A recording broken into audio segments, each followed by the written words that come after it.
Well, I'm going to talk about the 3-year-olds right now. Obviously, super excited about Arrowhead Hanover tomorrow. I've been back and forth. Do you want me to take Addie with me also? Are you sure? Well, we're just driving to the Poconos and coming right back. It's 5 hours, Addie. We can talk about it tomorrow. We got to figure out what we're doing as a family this week. This is what it's come to. We have to have a board meeting this afternoon to figure out exactly what we're doing and when. Every week is a different week, and every day it seems like we have 3 activities we could do each. So I have no idea what we're going to do this week, but we'll see. Arrowhead Hanover races tomorrow at the Poconos. He's in against Go Dog Go and some nice horses. It is certainly not a sleeper crew. It is a tough bunch of horses, and but Arrowhead Hanover belongs in there. You know, winner in 54 in the mud last week. I don't think you're going to put him to sleep with speed, unless you're talking about Grand Circuit blinding speed, which, quite frankly, Go Dog Go had last year. I have no idea if he does this year. We're going to find out tomorrow. Aunt Lily, 54-1. She took a lifetime mark of the other day. I think it's important. You know, one of our clients, I think it was Ray, had asked me, when are we going to see that speed from last year? And I said, you may not. That might be all she can do. You guys saw the video. Go back and watch it from a week ago, maybe 2 weeks ago. I said she is what she is, and that's that. But that is the speed difference and variant between Northfield Park and Scioto. It is unbelievable. So Aunt Lily can trot in 57 right now. That's what she can trot at Northfield Park.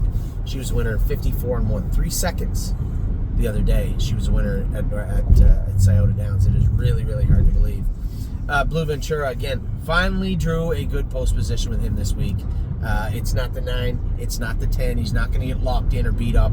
He is going to be a real player in this week's race, and anybody that can read a program can tell you that. He will be tough to beat on Wednesday night, I'm sure of that.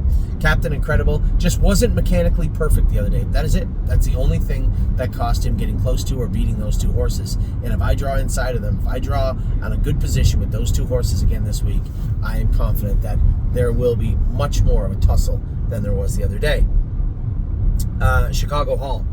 Raced good the other day without the hobbles on. I was surprised. He was probably going to trot in 54, but tipped over. And again, when you have a horse that's used to wearing hobbles, they're used to them being there. And I think he just lost himself. You know, thought the hobbles were going to catch him. They weren't there, and he rolled off stride.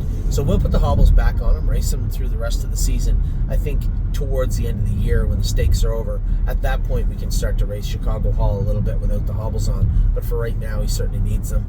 I just can't risk a stake race with Chicago with no hobbles on. So he'll have them back on right away. Foxy Seaside, great the other day. Paced probably 52, 51 and a piece, 52, making a break. It's not unrealistic to think on the speedway that is Scioto right now that she might even be able to pace 50 or sub 150 if she got the right trip. And that's hard to believe because she's a Buckeye filly. That is how tough the Buckeye stakes are, is that both Gorgeous Package, who paced 51 flat the other day, and Foxy Seaside, who made a break doing the same, are players in the Buckeye. These aren't layovers. These are players in the Buckeye staking division. Freedom Hill, again, racing great, finished second the other night. Again, there's a filly that trotted in 55 twice at Miami Valley, and then just rolls right back up to Northfield and gets beaten 58-1 the other night. So again, you're starting to see the true speed variance. The difference between those 2 tracks it's becoming a lot, to be quite frank. Gaslight Hall, he had to be on LASIK, so he 2 weeks off. He can race next weekend. I'm sure Dominic will have been, or next week anyway. He'll be in to go at Mohawk, I'm sure. Gorgeous Package, we just talked about her, 51 flat to garner a 4th place finish in like a $14,000 race. So it's wonderful to say that, but we got to find a spot where she can win. If she's going to pace in 51, she should be getting a win picture, I would hope, as a 3-year-old pacing filly. It's just unfortunate that isn't the case right now. Grand Slam Dio's coming into her next start. 2 wins, 2 or 3 seconds, and a third.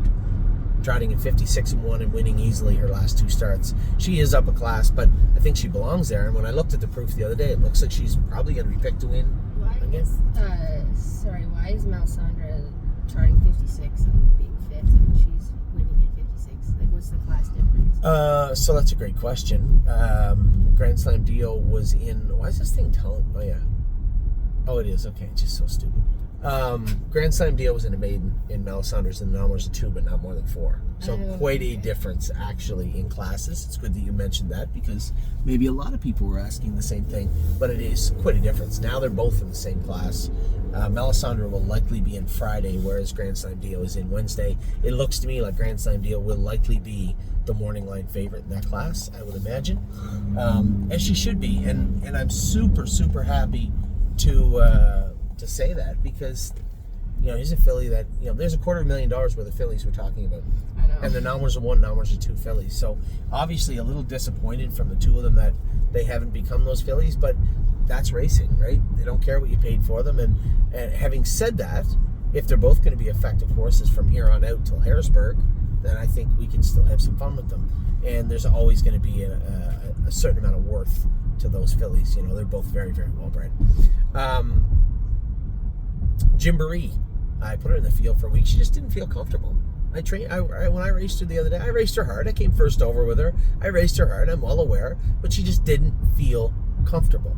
So we need to work to get her back to a place where she is comfortable, or there's going to be much of the same coming her way. She'll be okay. We need to make sure that she is 105% the next time she races. Manhattan Money is in the Stallion Series. He's 8-1, and I think it's fair. Like that's a tough crew of horses too. The Stallion Series is a grassroots in Pennsylvania, and it is absolutely no cakewalk. It's going to be a tough, dogfight, no matter what division you're in or where you go. And he's second in the first one. He's got the rail, which doesn't benefit him, but he's got the rail again, this time at the Poconos. Melisandre, we just talked about her. She is in the non-winners of 2 but 4, I think, and she'll be in on Friday, if I'm not mistaken. Oh, he'll know. Now, I feel he didn't seem super comfortable with me the other day. Now, Mike's going to do a little bit of work on her. We are going to take the flip-flops off, which I was a little baffled with. He just thought that her heels were bothering her a little more than they should, and he thought that maybe flip-flops, all things considered, maybe isn't the right way to go with her. I don't know if I agree, but I'm willing to entertain it because we need to get her back trotting great. She was not trotting good. In fact, this is how odd she was. When I scored her down and warmed her up for her first race back, which was the Buckeye, she was making breaks in the turn and getting into gear in the turns. I really had to watch her. The other night, trotting the turns great and out of gear in the straightaways. So clearly something bothering her a little bit. Nothing major, but we need to get to the bottom of that. I jumped over Memento Mori. I've talked about him extensively the other day. We are going to qualify him on Tuesday also with the hobbles on. We changed him completely back, maybe even further than where we had him before, with respect to his shoeing. He should, Ollie, 0. He should be perfectly fine for Tuesday and beyond. But again, he's just another one of those horses. There is such a super thin line between being very good and ordinary, and it's not an easy line to walk sometimes. So I know the blacksmith's been put on blast, so is the vet. Tim knows what we have to do. I also have to execute as best I can, and it starts with a qualifier on Tuesday. Resolve Indeed. Here's the thing. One of my partners, Matt, said, aren't these wins on the B tracks in Canada kind of a waste because you're racing for a lot less money? And in that regard, his argument's correct. My rebuttal to that at the time was, you have a valid point, but the whole goal is to have her effective in the grassroots, and if she's winning races on the B tracks, that boosts her confidence, lets her stretch out more. And I'm torn a little bit on it. The next time there's a big gap in her schedule, and I believe there's one coming up where there's like a couple of those minor stakes and there's a grassroots like at the start of the month and the start of the next month. In that period, we will likely take her over to Ohio and race her in the non-winners of 2, non-winners of 3, where I think she'll maul them. And I think that is the plan with Resolve Indeed moving forward. Roser and AJ, just disappointed. But as I told you guys, cowards will find a way to get beat and will find a way to look inferior. They need to be bullies. And out of the 8-hole park the whole way, it's impossible for a horse like him to be a bully. So we need to get him back to a place where he can be a bully. Now, he drew the 6-hole today or tomorrow, which is probably not the best also. I have no idea how we're going to handle how Ryan and I believe Kevin Switzer. Look at the jeans on this kid. Are you kidding me? At least they ran across the road. I can't believe he can run in those big heavy things.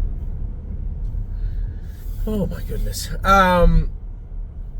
So Rose Run AJ, we need a sharp drive and we need a sharp horse for I don't know what day he's racing, Saturday or Sunday. But again, I'd like to see the horse come back and be stronger. A good mile today, followed up by a great mile next week. That's what I'm getting at. That's what I would like to see from Rose Run AJ. Woodmere Betcha, I talked about her in the opening. I talked about her in the opening video, also in the video from this morning. Smitty and I talked about what it might be ailing her and how we might fix her, and I think it's probably in her feet. So now we're gonna fix her feet and then get her back on track. I don't think it's anything major, but to me, certainly sounds like classic fast filly whose feet are bothering her a little bit.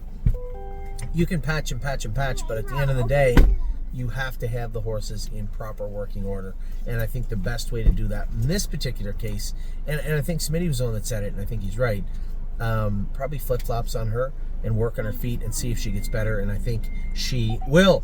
And that is it. Those are all the 3-year-olds. I'll be back in a minute as these guys exit the car. I'll be back in a minute with our 2-year-olds. Amy and I will actually talk about the 2-year-olds a little bit. I'm not going to go into detail about top 10 lists and grading the horses. They're here now. They're all going to show us themselves. I can tell you what I think of them. I can tell you what I thought of them. But at the end of the day, the proof will be in the pudding over the next 2, 3, 4, 5, 6 weeks. So with that, take care. I will be back in a minute with the 2-year-old videos. I hope you're having a wonderful weekend wherever you are.